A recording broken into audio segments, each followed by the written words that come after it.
Okay, so this is the 2 by 2 matrix which I'm talking about. So in the x-axis it will be, is the college good?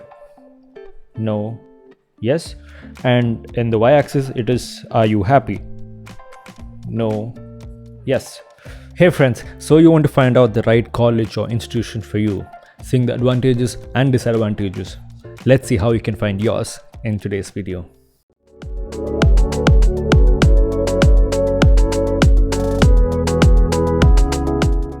So in this video, I'll be talking about the factors involving to finding the right college for you, the 2 by 2 matrix, how to get the right information from your college, the FAQs, and my final thoughts.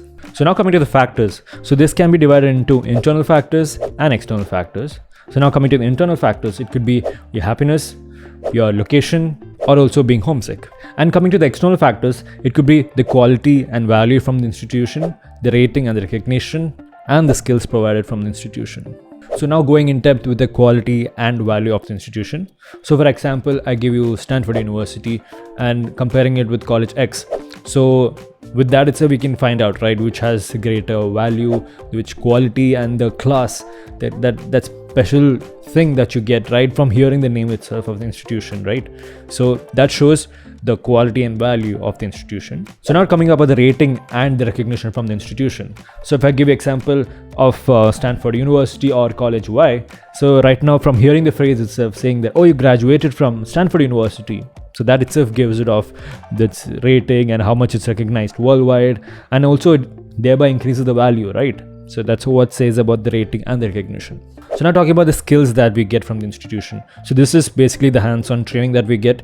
So suppose you're doing a profession which is into robotic engineering or lab research or even being a surgeon, you really need the hands-on training, the skills that we get.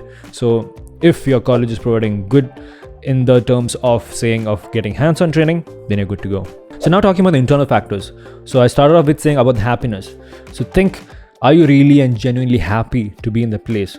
Or even ask yourself the question, is that the dream place, the dream institute, the dream course that you're doing, and are you really happy to do that? So that really shows off how much you really want to be and do what you're doing. And the second one is homesick. So I pretty much do get very homesick at times. So think about the situation where how fast and easily you can commute and get back home, or be in a situation where you don't see it as a factor, or if you see it as a factor, make sure it's not affecting you in such a way that you're not mentally happy to be in a place like that. So again, that would be definitely a factor which I thought should be included in your internal factors of being happy.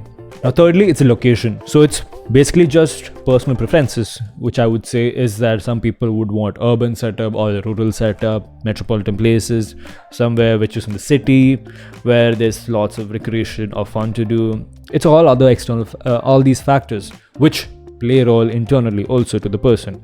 So again, it's based on personal preferences but should be taken into consideration. So now, how to get the information from the college? Starting off with ask. Well, it is definitely a powerful tool that you can use, and where people are pretty much scared to use it, because if you could ask, you can get information from whoever it is, the person of higher authority or security, whatever it is. You can just ask and get the information that you need. So be it your students or colleagues or professors or staff, anybody in the institution, go ahead and ask and get to know the information from the institution. Secondly is the friends of friends. So firstly, you got your contacts of whoever is there in the institution, or even if it's a situation where you don't have that, ask if their friends, or if their friends, anybody who knows about the institution or the college per se, to get information for you, so that you're basically widening your horizon to get more contacts and get the information that you need. And thirdly is to go to the place yourself. So even if you got information, or if you got inadequate information, what you could do is go to the place or institution that you really want to be at. See it for yourself, because some people, for them, seeing is what's believing. So be there, go see the place, the infrastructure, the ambience, the locality, the administration, everything. So get the maximum out of that, because you're basically at the place of the institution which you want to be. Okay, so this is the 2 by 2 matrix which I'm talking about. So in the x-axis it will be, is the college good? No. Yes. And in the y-axis it is, are you happy? No. Yes.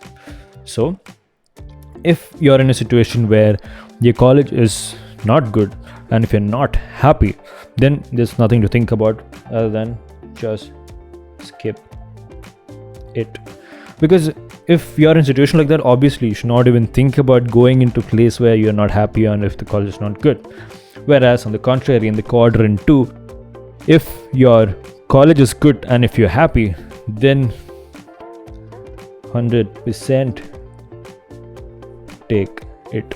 Because there's nothing you have to even think about. If you're really happy and if it's a really good and recognized institution, then directly take the opportunity and rather not miss it. So 100% take it. And now coming to quadrant 1 and quadrant 4, which are actually the tricky ones and that matters. So if you're in a situation where your college is good but you are not happy, so if that's the condition, what you could do is find alternatives, or maybe I could say it as better options. So what you could do is, if you're in this situation, you could always keep this as plan B. Keep what you got as a plan B option, but think about trying to upgrade of what you got. Maybe try to get somewhere better and upgrade to what you get. Because obviously if there's a chance for that, go ahead for that. But if at all you end up back there, it should be fine because it's still good enough. But it's all about the couple of years of the course, and once you're done with it and you're gone. Okay, so if you're in a situation where your college is not good but you're happy where you are, so if that's the condition, then what you could do is try to improve value in future. Okay, what I mean to say is that suppose you're in a place where your degree is not much of that value. What you could do is in the future you can think about doing something of masters or something higher value, in the sense you could go for some Western degrees. So it could be or US or UK degrees, which is of higher value. So again, you could have a better stand in the future, even though your present institution or college is not that good. So that's all about the 4 quadrants which I've mentioned here. But there's also one more factor which I've not talked about, which is fees. And it is also something which matters because money also makes a whole new thing into all this.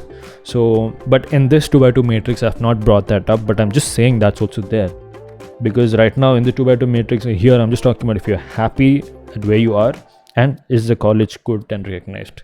So this is all about the 2x2 matrix. Now coming to the final thoughts and FAQs. So the first question I've got is, what do you think matters more, the course that you studied or the institute that you studied from? Okay, so take a second and pause the video and think for yourself.